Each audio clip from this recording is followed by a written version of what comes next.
В этом заинтересованы Соединенные Штаты Америки, потому что они и без того во многих местах планеты конфликтуют и противостоят России. И Соединенные Штаты не заинтересованы в расширении фронта войны с Россией.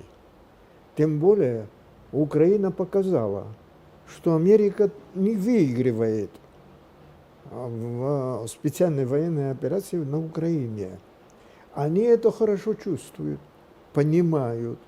И специалисты, военные специалисты, генералы разные, американские, не российские и не европейские, а именно американские, они это четко формулируют и четко осознают о том, что многие из этих генералов говорят, что мы, то есть они, генералы, советовали и раньше американским лидерам не воевать, не затеивать войну с Россией.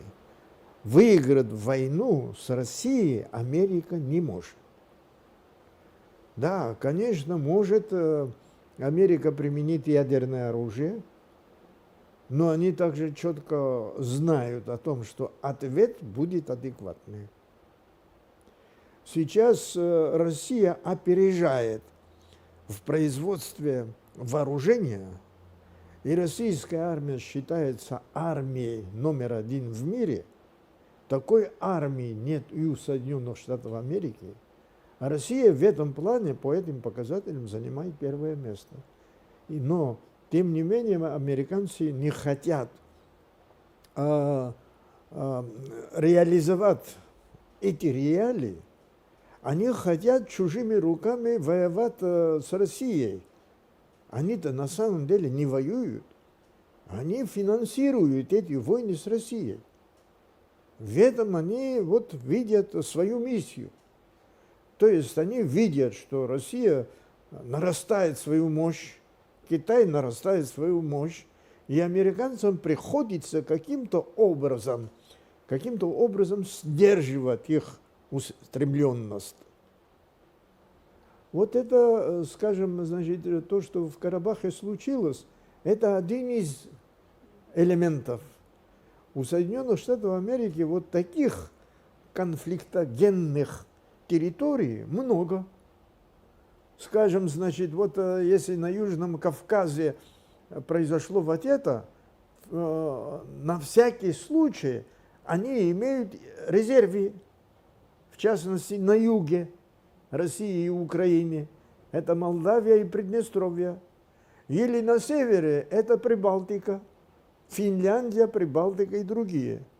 То есть американцы, они могут вот эти ресурсы использовать, как вот, скажем, значит, даже на Дальнем Востоке, Тайвань и Китай. Или еще, то есть они же хотят создавать типа прообраза НАТО и на Востоке.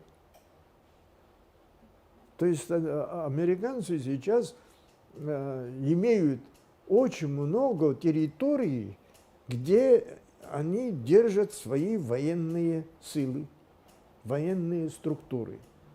А на Южном Кавказе, особенно американцев интересует здесь на Южном Кавказе Черное море, Крым. Вот что их интересует. Крымом интересуются даже британцы больше, чем американцы.